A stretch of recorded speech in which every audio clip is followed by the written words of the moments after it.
James had just moved into the Glenwood Arms, an aging apartment building in the heart of the city. It wasn't much to look at: cracked tiles in the lobby, dimly lit hallways, and the faint smell of mildew that clung to the walls, but the rent was cheap, and James was desperate to save money. The building had its quirks. The elevator rattled like a tin can, and the landlord, Mr. Harland, was gruff and dismissive. But James was willing to overlook it all, until he discovered the floor that didn't exist. It started innocently enough. James was taking the elevator to his apartment on the 7th floor when it stopped unexpectedly on the 6th. The doors slid open to reveal a hallway he didn't recognize. The wallpaper was an ugly mustard yellow, peeling in places, and the floor was covered in a threadbare carpet that looked decades old. "Must be the wrong floor," James muttered, but curiosity got the better of him. He stepped out, intending to take a quick look around. The air was cool and damp, and there was a faint hum, like the sound of distant machinery. The hallway stretched in both directions, lined with numbered doors. Strangely, there were no signs of life, no noise from the apartments, no light under the doors. James knocked on one of the doors. No answer. He tried the next. Still nothing. After a few minutes, unease crept in. The silence was oppressive, and the air felt heavy. Deciding he'd seen enough, James turned back toward the elevator. But it was gone. The elevator doors weren't just closed, they were gone entirely, replaced by a blank wall.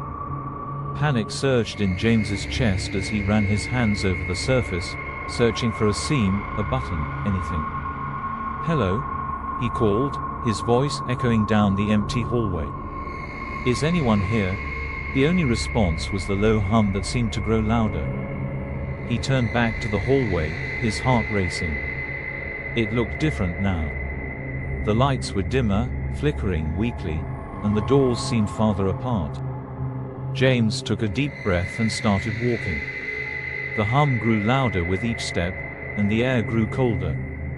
After what felt like hours, James saw something ahead, a figure standing at the far end of the hallway.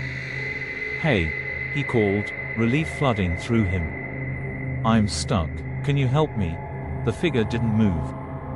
As James approached, he realized it wasn't a person at all. It was a mannequin, standing perfectly still in the center of the hallway. Its face was featureless, its plastic skin pale and cracked.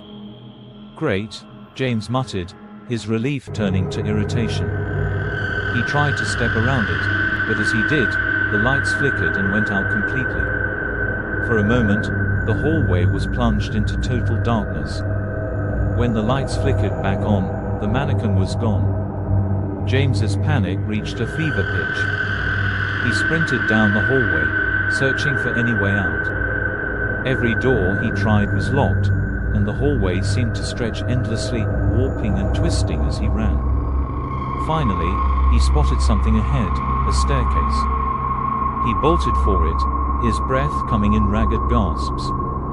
The stairs spiraled downward, and James took them two at a time. The hum followed him, growing deeper and more menacing. He didn't stop until he reached the bottom.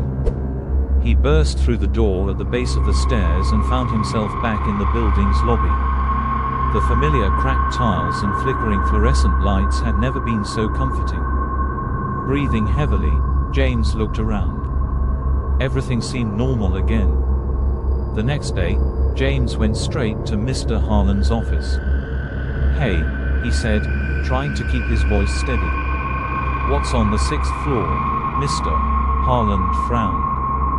"What do you mean?" "The 6th floor," James repeated.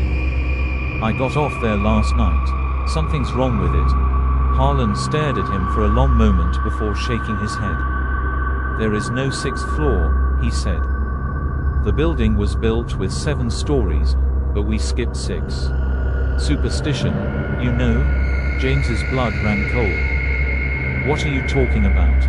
I was there." "You must have been mistaken," Harland said, his tone final. "Now, if you don't mind, I've got work to do."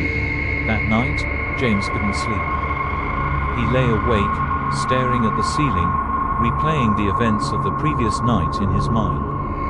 Around 3 a.m., he heard the hum again. It was faint at first, but it grew louder, resonating through the walls. James sat up, his heart pounding. The hum was coming from the hallway. Against his better judgment, James opened the door. The hallway outside his apartment looked normal, but the hum was unmistakable. It seemed to be coming from the elevator. James approached cautiously, his pulse racing. The elevator door stood open, revealing the same dimly lit hallway he had seen the night before. He hesitated, every instinct screaming at him to stay away. But something compelled him forward. As he stepped into the elevator, the doors slid shut behind him, and the hum grew deafening. When they opened again, James was back on the 6th floor.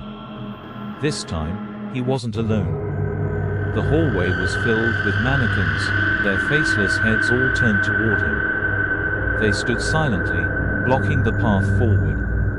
And as the lights began to flicker, James realized they were moving. No one ever saw James again.